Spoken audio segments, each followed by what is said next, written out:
As we approached the Ali homestead, the atmosphere was tense. Disbelief and anger was almost visible. Family and friends of Moreblessing Ali, the slain CCC activist, gathered in party regalia as they came to terms with the death of a loved one. Gone, never to be seen again, not on this earth at least. Yeah, let me say, to really tell you how I feel handikwanise kuzvitsanangura nekuti kana ndikati kuchema handioni kuchema, ndikati handisi kuziva, but inside of me I'm heartbroken, and I'm also thinking kuti mai vangu vairarama upenyu hupi vari pavakanga vari kusvika pakuzofa kwavo chii changa chaitika, the way she suffers, kuti vakanatsosafa how. So and also the thing that I see pabody yavo vanga vakarumwa breast, vachiratidza kuti pane kurumwa kwavakaita pabreast, vakaburitsa rurimi panze, zvichiratidza kuti to my own ndanga ndakudiscussa ndichiona like vanga vakadzipwa, because maburitsiro avanga vakaita rurimi vairatidza kuti munhu akafa ari achitoshungurudzwa. So handina zororo, uyezve handisi kuzombozorora kusvika ndaziva kuti chii chakaitika pana amai vangu. The death of Ali is still shrouded in mystery as police are still chasing leads in a case that has already heightened political tension. The gruesome murder is what has brought more pain than anything else. Her body was discovered in a state of decay, hacked in two halves, while her intestines were pegged in a plastic bag in a family well in Nyatsime village. Yeah, inini semwana wavo regai nditi pandakaona mama vachiburitswa mumugodhi, ndakaona vari in 3 pieces. Maparts anga achiti chidya, chimwe chachiri kwacho, chimwe chiri kwacho, and this body yanga iri kwayo yega. So pachiratidza kuti pane maparts mamwe anga akaita kudimburwa, kuratidza kuti mukati munogona kunge musitorina mamwe maparts nekuona kwandakaita. So it's a hard thing, and chinhu chakandibata kusvika pekuti ndichiona right now havafane kungonzi vavigwa kana kuti tingonzi tavafushira pasina mamwe masteps anenge atorwa, nekuti kuratidza kwazvo zviri kuratidza kuti somehow because ndine maphotos ari kufamba on social media, I can show you those pictures, andiri kuona ari kuratidza vakadhambwa kune a dumping area, iri kuratidza kuti munhu anenge akatomborepwa obva anokandwa to other place, vanga vasina kuwear anything at that place, zvichiratidza kuti at that place iyoyo munyatsime munomu, handigara hangu muno, but that place munyatsime, because iri kuratidza kuti pane a stagnant water nemaplastic anga ari ipapo paplace iyoyo, zvichiratidza kuti munyatsime munomu you cannot see that kind of a place. Kunofanira kunge kutori kumhiri kana kunana St. Mary's kana kunana Zengeza kana kunana Elo, that place yavanga vari iyoyo. So also I have got a question yekuti vakazobva sei ikoko kwavanga vari, vobva vazouya mugomba vamapieces. So handitende kuti vanofanira kungonzi vavigwa. We have to take the steps ekuti tione kuti chii chakaitika kusvika pakuti munhu ambosvika pakudaro, and what happens kusvika kuti vasvike pakukatwa kwavakaitwa. So we want to know all those things, and we want to know kuti amai pavakazosvika pamugodhi what really happens, because pamugodhi apa tichipaona pari kuratidza kuti pari panhu pakapedzisira kuitwa activity kare. So and also the other side remugodhi takaona pane majecha achiratidza kuti mugodhi uyu waitoda kufushirwa. So we want to know more about that board, kuti chii chakaitika and what causes here to be at that extent, and what moves here to the point A kwavakanga variko to the point B. So semhuri we are concerned navo, so we are seeking for help very much yekuti tizive kuti chii chakaitika, nekuti hazvisi kuita kuti tivavige vakadaro. And right now it seems kuti hatisati tatombonzwa any information kubvira pawakaendwa navo nezuro. So this is where we are. Ali disappeared on the 24th of May in a company of a friend for some drinks, but was never to be seen alive again.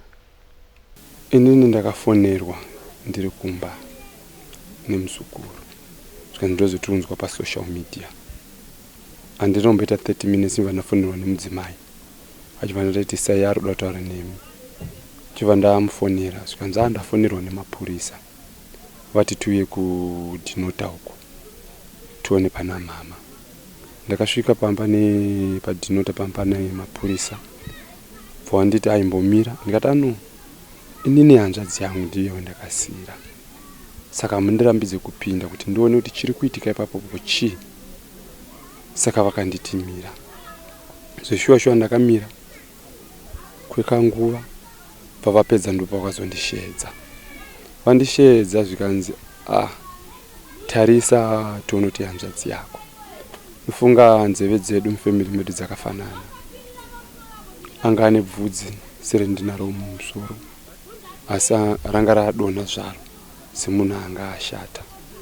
Mumakumbo anga ane masokisi eblack, but trouser rake reblack panga pasisina. Kumusoro kuno kwanga ane top polaniki itakaziva kuti ndeyake.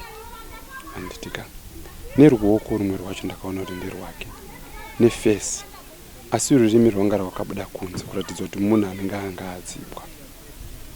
Anditika asi kuno akadamburwa, saka pakudamburwa kwake hongu mutumbi ndakaona kuti ndiwo ndoda kutaura chokwadi, asi handichaziva kuti pakadamburwa pane chakabviswa here. Ndomubvunzo wangu wandinawo, uyezve handizive kuti chakazomuuraya chii. Saka ndo pane mubvunzo pindoda kuti mapurisa kana achikwanisa kundibatsirawo ndizive kuti chakamuuraya chii, akafa nei. Inini mama ndakapedzisira kutaura nawo musi weTuesday around kuma5 tichitaura nawo yekumunda, taitofanira kumukira tese musi wa25.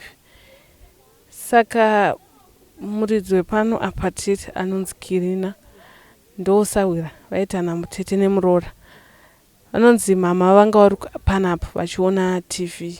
Iye Kirina akatosvikawo akambomwirira, vaitana tete nemuroora handei vavaenda kumashops vese pachipanguza apo kunomwa doro, vanzi vabuda nembwa yavo sekutaura kwaaitawo, because mama vanga vari vega kunoko, vanga vachigara vega. Sanzi ari kuti imbwa ndio yakatanga kubuda, handiti mama vachizobuda. Then Kirina anoti akambosara ari mubhawa achiitana nevamwe vasawira ake, handei kandi kumba tingoenda takawanda. Handi paanobuda akaona mama vakatotsikwa, zvataudza kuti vatoatakwa. Paroda kuti avabatsire vatemwa nerekeni, akatokuvara pachirefu, takasvika akatosvimba, asi havana kukwanisawo kuripota. Hamene kuti vanga vakamire. Saka anoti ndakatombodzokera mubhawa, ivo mama pane pavanotaura kuti vakatombouya vachiti wakuwara onekana neni ndakuwadzwa, vachida kuti vakamborohwa asi vakaita nguva yavo vakambotaurirana vavazozvuwa vatanga kurohwa futi vachitemwa nemadhina. Pamashops pacho kuzvibvunza kuti alright chakanyatsoitika because vari kunzi vakarohwa around kumapast 9 to 10 panight club apo panga pari pabhao vanhu vanga varipo hakuna akakwanisa kumubata munhu yeye vakaatakwa allright vakazodii nokuti kungogumira pekuti vakazongozuzurudzwa zvikazofamba sei hapana aiziva kuti vakazofamba sei vanhu vaitaura mastatement akasiyana siyana saka pakaiswa ladha rakareba 3.5 meters rikatadza kusvika palevel pakazonokumbirwa ladha rakareba 5 something meters kwachipanguza. Ladha iro ndo rakazouya kuti munhu abuditswe. Ladha iro richangosvika vakutanga process yekuti ladha rinokwana rauya vakutsvaga rope. Pakatanga kufonwa nevanhu vemusystem vanga vari kunoku nekwachipanguza vachiinforma vari kuground kwatatiri kuti kwakuuya matriple C activists nemota dzavo nechivakuya kuground. Ndo pakatanga kuvhurirwa mapurisa vekudog section kunzi garirai vanhu vari kunzi vari kuya nekuku. Ndo pakatanga kufonerwa riot police nepolisi yemawater cannon vanga vari Dinota primary school. Chinhu chibva paDinota manyai kunoku because matriple C nemaresidents vakudi zvakaita fanika pane war. And then pavanhu vatati navo tanga tina dispa weMashonaland East Province vanonzi Maimbira. Panga paina assistant commissioner wepolice wechidzimai wavaisaluta vese but ndakavabvunza madetails ekuti vanonzi amayani mediumani vakaramba nawo.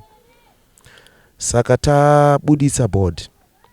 Pakubuda kweboard ini nemwana wa Moreblessing takadzingwa ipapo nepolice takamboiswa 100 meters away. Zvikanzi imbomirai uku.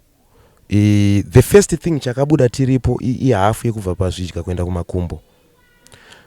The second part takadzingwa takazodzoswa later pakunzi chingouyai muaite identify. Saka ndo pakazosvika hanzvadzi yacho amabva kuinterview rasta ndichizomutipira kuti ndindafanira kudii kukumirira. That's when pandakazovabvunza kuti naimi guys board iri kuenda kupi. Vakafonera vakuru vavo I don't know ndaanani. Vakuru vacho vakati no zvaitaura pachiri communication radio haisi kuenda kuparenyatwa haisi kuenda kuHarare hospital ingoisai pachitungwisa for maforensic ninge developments. So indakavabvunza kuti fine mabuditsa this thing taprova kuti hama yedu kose musiri kudraina mvura yasara inosvika 1.5 meters kuti muone kuti hamuna here maremains ende hamuna here mumwe munhu. 2 ndakavabvunza kuti musi weThursday pamakauya pamba panapa for research makatanga kuya Wednesday kuma 8 usiku mune mazitorch makazoya Thursday daylight. Saka muri kutaura kuti imimi just 25 meters kubva pachidziro chemba yamai veMhondi hamuna here kukwanisa kuona kuti pane mugodhi nekuti mugodhi hausi pakati pesango uri pakachena pakakliwa kunge road just 25 meters kubva pamba yamai veuyo. Zvikanzi aiwa hautibvunze sina basa hamutipe ma-instructions. Ndikavati you are not supposed to carry this body before lawyer remuri risati rasvika pajob scala. Zvikanzi hatiteerere ma-instructions kubva kuma-lawyers tiri kutoita zvatiri kuita zvatiri kuita. Saka situation yanga iripo takabvunza ndiani akadiscover body and when. Vakati airo harisi basa renyu muchazozvinzwa kana ma-investigations apera. Saka so far ndo zvese zvandingakwanisa kupase umbo kwamuri. Asi I'm suspicious kuti zvatanga tanzwa kuseniseni kuti munhu ari mumugodhi zvakatanga kucirculata as early as zuva risati rabuda. Zvakareva kuti zvakanga munhu adiscoverwa nezuro wacho kana marimwe zuro acho nokuti by 6 am kwaitonzi kwaitandaniswa vanhu nepolice vanhu vemumusha vachichikidzirwa futi nevakuru veZANU-PF kuti stay away munhu ziya kumba kwani. Her disappearance and murder has been blamed on ZANU-PF by family and Triple C activists, mainly because the main suspect, Pius Jamba, is a non-member of the ruling party. However, the police say it was a case of domestic violence. After weeks of her disappearance and futile search efforts by relatives and friends, Silence Ali's son to the deceased received a dreaded call from the police. A body had been discovered. He was needed for identifications. Yeah, by that time pandakaudzwa, let me say tatane nguva tichivatsvaga, pandakaziva kuti vari kunzi ndivo vawanikwa, because vamwe vanhu vanga vatoposta on Twitter pamedium, ndo pandakazoona kuti no is true kuti ndivo, nekufonerwa futi kwanga ndaita nepolisi. Ndisvika panzvimbo ndakatanga kubvunzwa nepolice to identify her. Zvikanzi, how can you identify your mother? Ndikati, I heard the next door yavakaenda nayo ichiti vanga vakapfeka jacket brown nehembe yewhite mukati. Ndo zvinhu zvandakakwanisa kuudza polisi, nekuti vanga vane log mumusoro mavo. Ndo zvandakaudza polisi ndisati ndavaona. By the time yavakazobviswa mumugodhi tapo, because vakabviswa musaga, pekutanga pakaburuka saga ranga rine 2 zvidya.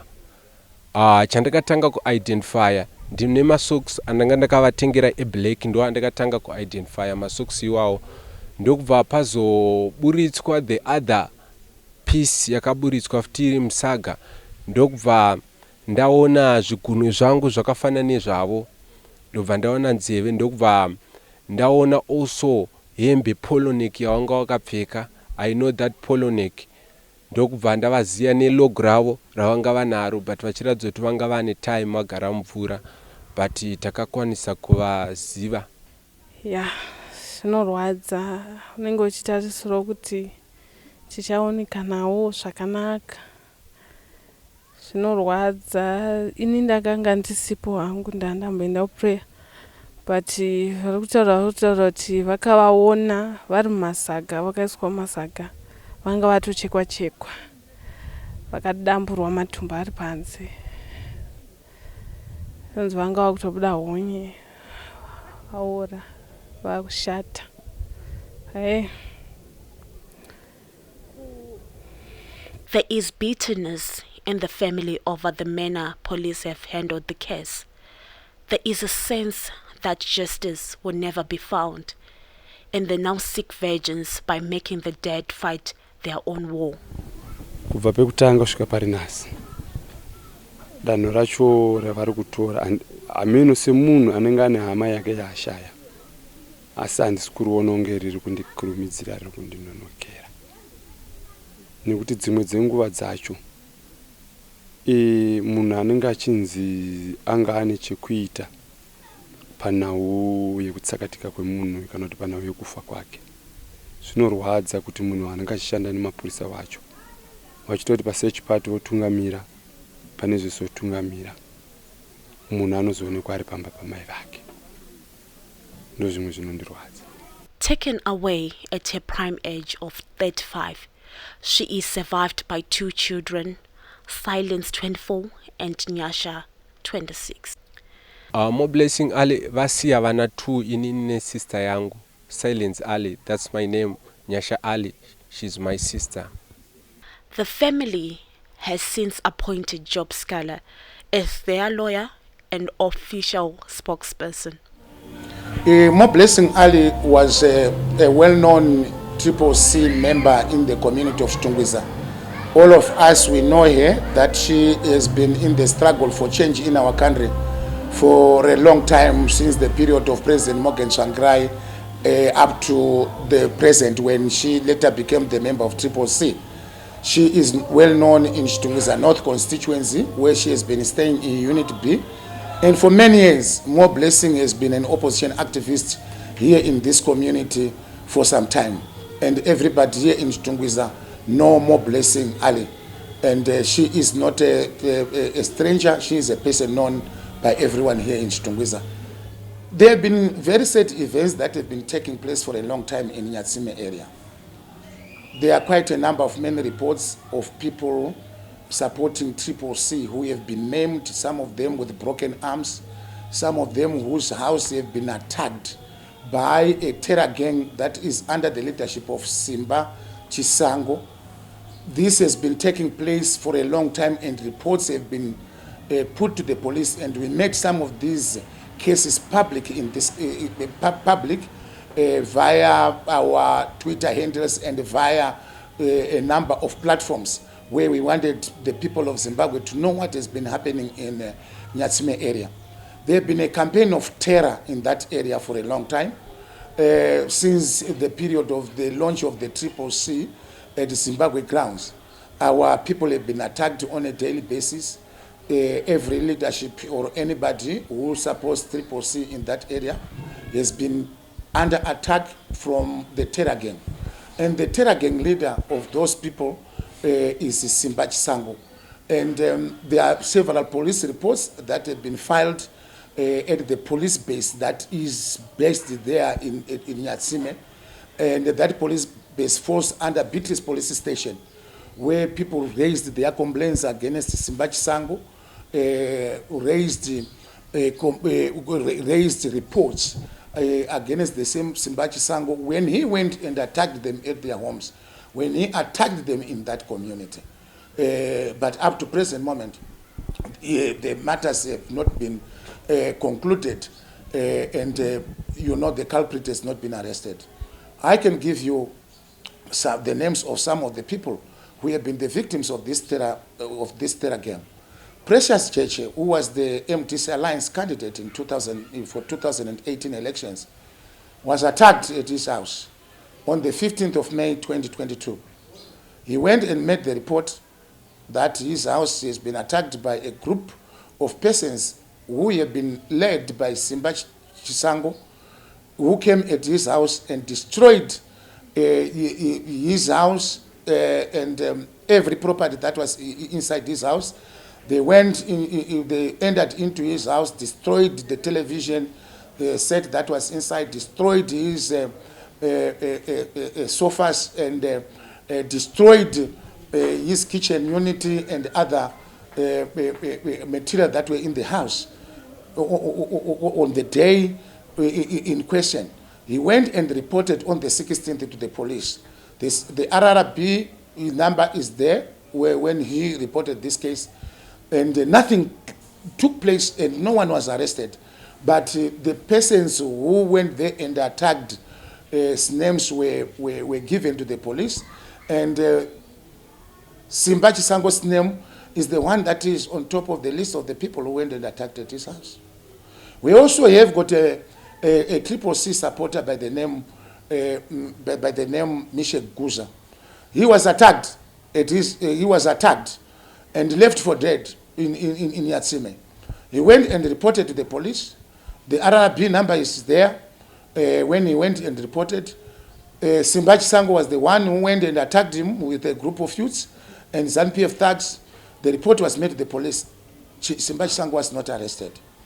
There is another person called Maseko, a security guard who lives in that area, a well-known Triple C member, who was attacked, and his teeth are shaking after having been attacked by Simba Chisango and his gang. There are many people who filed reports and other matters that are pending in courts where people have been attacked by this terror ZANU-PF gang. There is also somebody called, popularly known as Babalinda. He has a broken arm. He was attacked by Simba Chisango and his gang. The report was made to the police. Fortunately for him, they were arrested, and the matter is pending at Tungisa Magistrates Court.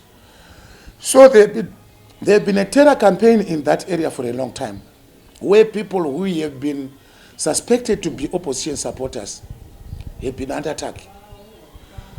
They have been raising me on a daily basis, complaining to me that they are under attack and how best could we help them in terms of. I've been always advising them to go and report these matters to the police and to make sure that they should never let it go without making sure that everything has been put on record.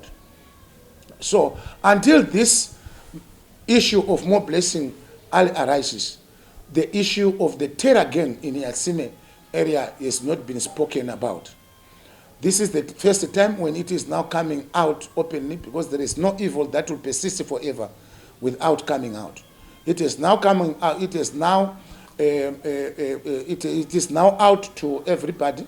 They now know the existence of this terror gang under the leadership of Simba Chisango that has been causing untold suffering to the citizens who reside in the Yatsime area.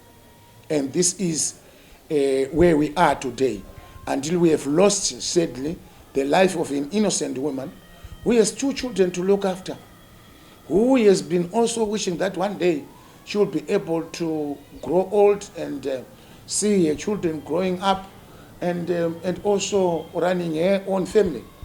And this is the sad event that we have witnessed at the people of Zimbabwe.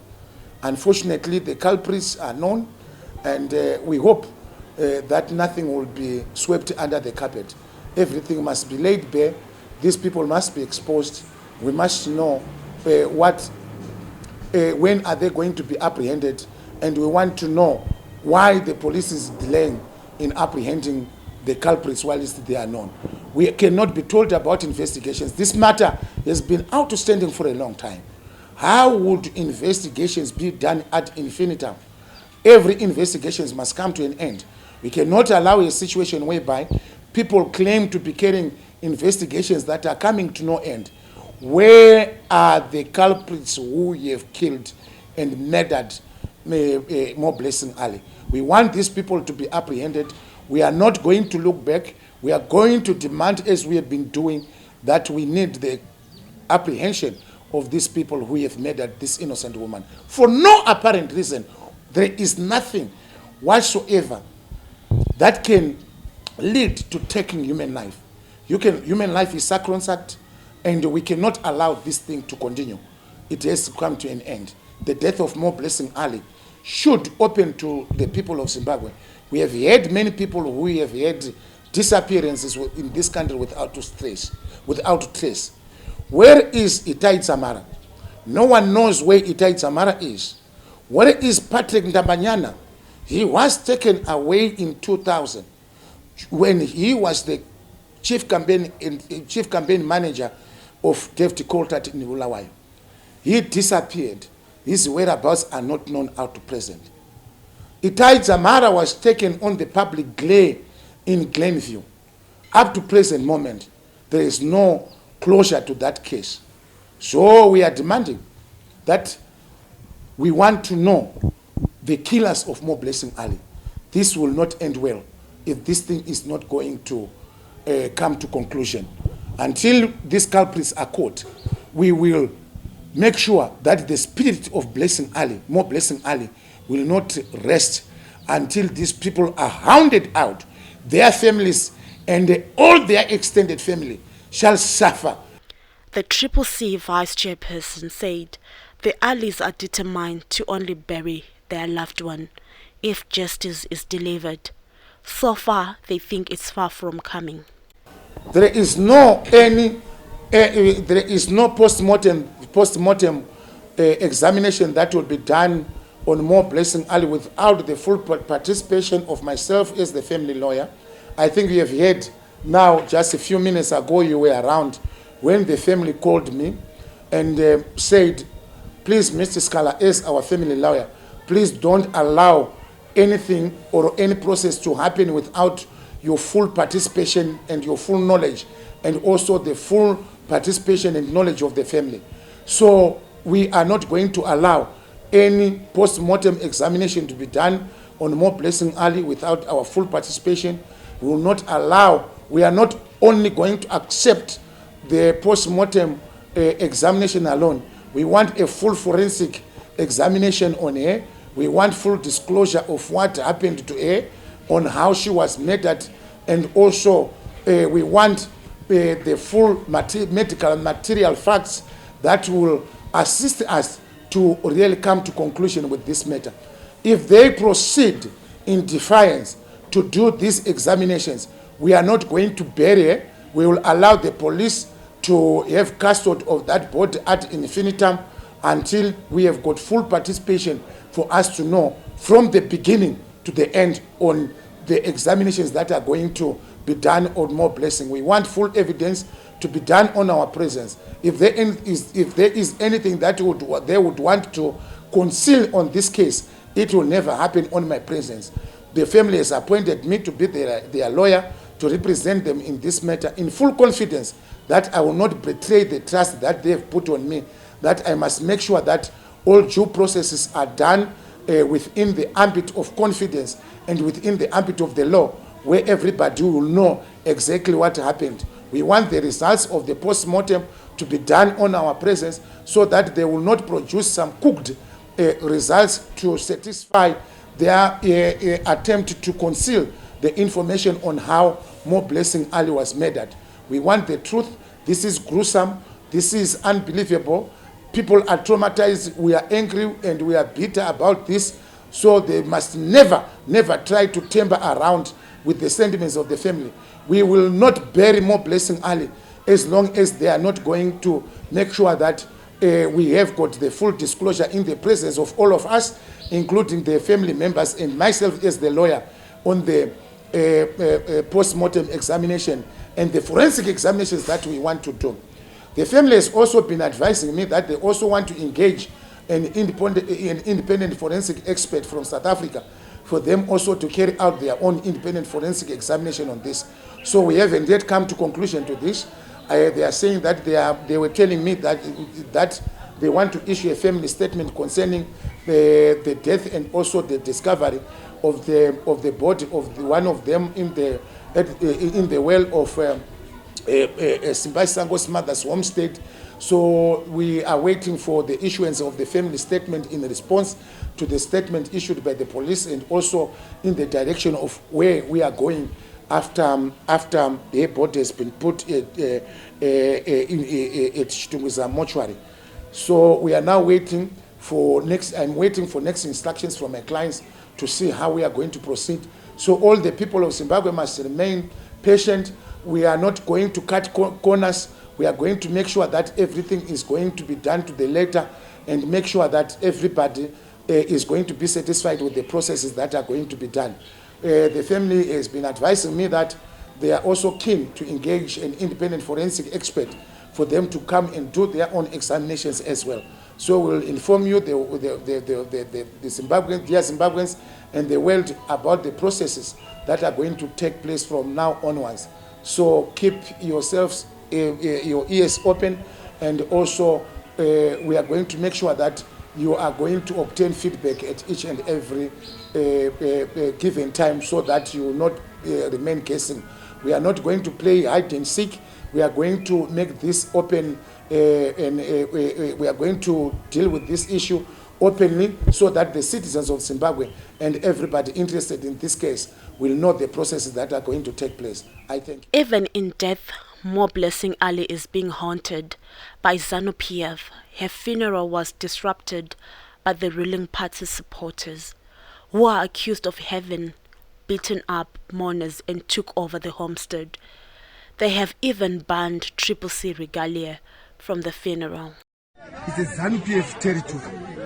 Naizvozvo funeral yaitika iyi ndaona kuti iri kuda kupoliticizwa zvisiri zvinoenderana nezvatinofamba nazvo munomu sakansela weZANU-PF.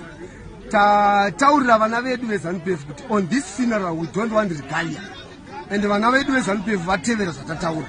Saka patasvika pano panzvimbo tasvika pane vakapfeka regalia yeCCC. Saka we had decided kuti funeral ilidwe nechurch, but tichiti isusu kana wakapfeka uniform yako yeRoma, yeHwisiri, yePostori, ndozvaunopfeka. No political songs paarea pedu. But after that tadiscussa izvozvo taona tisiri kuwirirana. Saka inini ward chairman, the councillor of the area, ndazovataurira kuti ndini baba wemusha unoyu. Musha unoyu ndeweZANU-PF. In this case,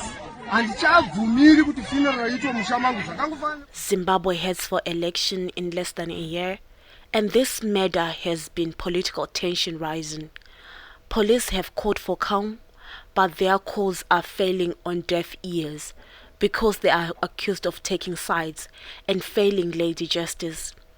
The murder of Ali has brought pain, even to those who have never met her. Messages of condolences keep pouring, while solidarity on social media has kept her face alive. Gone never to be seen again.